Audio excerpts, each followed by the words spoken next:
दरमियान तिजारती रास्ता था। घोर घटा और बादलों ने दिन को तारीक रात में बदल दिया था। बादल गरज और चमक रहे थे, बिजलियां कड़क रही थी और मौसलाधार बारिश हो रही थी। इस दौरान 3 खौफजदा लोग इस वादी से गुजर रहे थे। वो कभी आसमान की तरफ देखते तो कभी उस सैलाबी रेले की तरफ जो पहाड़ों से बहकर उनके पीछे आ रहा था। तीनों दोस्त बड़ी तेजी से चल रहे थे।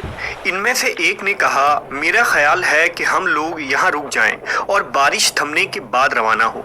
उसने कहा, करीब एक पहाड़ है, हम वहाँ कुछ देर के लिए पनाह ले सकते हैं। लिहाजा वो तीनों शख्स बड़ी तेजी से उस पहाड़ के जानिब बढ़े और एक गार में दाखिल हो गए।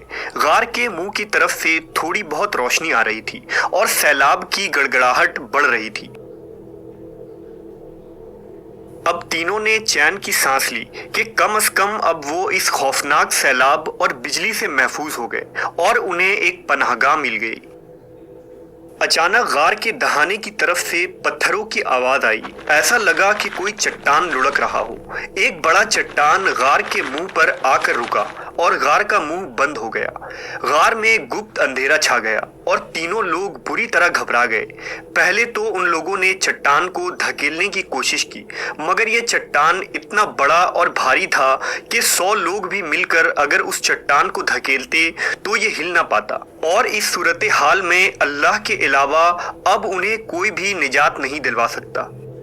अब तीनों आपस में कहने लगे कि अल्लाह की कसम, तुम्हें इस मुसीबत से अब तो सिर्फ सच्चाई ही निजात दिला सकती है। बेहतर यह है कि अब हर शख्स अपने किसी ऐसे अमल को बयान करके दुआ करे जिसके बारे में उसे यकीन हो कि वो अमल उसने खालिस अल्लाह की रजामंदी के लिए किया था। लिहाजा उनमें से एक ने इस तरह दुआ की कि ए अल्लाह, तुझे खूब मालूम है कि मैंने एक मजदूर रखा था जिसने एक फर्क यानी 3 सा चावल की उजरत पर मेरा काम किया, लेकिन वो शख्स किसी वजह से गुस्सा में आकर चला गया और अपने चावल छोड़ गया। मैंने उस एक फर्क चावल को लिया और काश्त की, फिर उससे इतना कुछ हो गया कि मैंने पैदावार में से गाय बैल खरीद लिए। इसके बहुत दिन बाद वो शख्स मुझसे अपनी मजदूरी मांगने आया। मैंने कहा, ये गाय बैल खड़े हैं, उनको ले जा। उसने कहा, मेरा तो सिर्फ एक फर्क चावल तुम पर होना चाहिए था।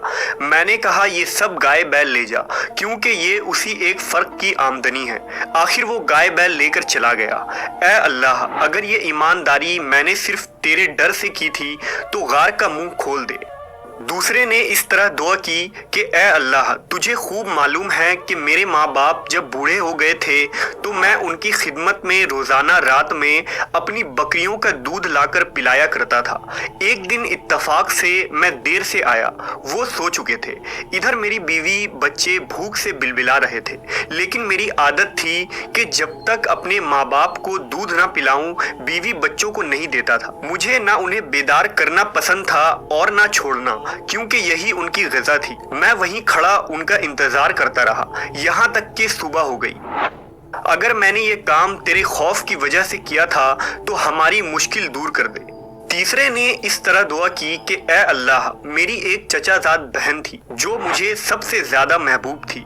मैंने एक बार उसे जिना करनी चाहिए, उसने इनकार किया, मगर वो किसी मजबूरी में इस शर्त पर तैयार हो गई कि मैं उसे 100 अशरफी लाकर दूंगा। मैंने ये रकम हासिल करने के लिए कोशिश की, आखिरकार मुझे मिल गई तो मैं उसके पास आया और वो रकम उसके हवाले कर दी। उसने मुझे अपने नफ्स पर कुदरत दे दी। जब मैं उसके करीब गया तो उसने कहा, अल्लाह से डर और मुहर को बगैर हक के न तोड़।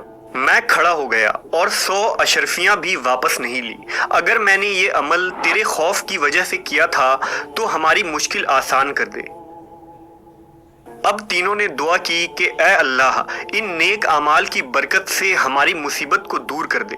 उन्होंने रोते हुए हाथ उठाए और कहा, अगर तू जानता है कि ये सब कुछ तुझे राजी करने के खातिर किया था तो इस चट्टान को गार के दहाने से हटा दे।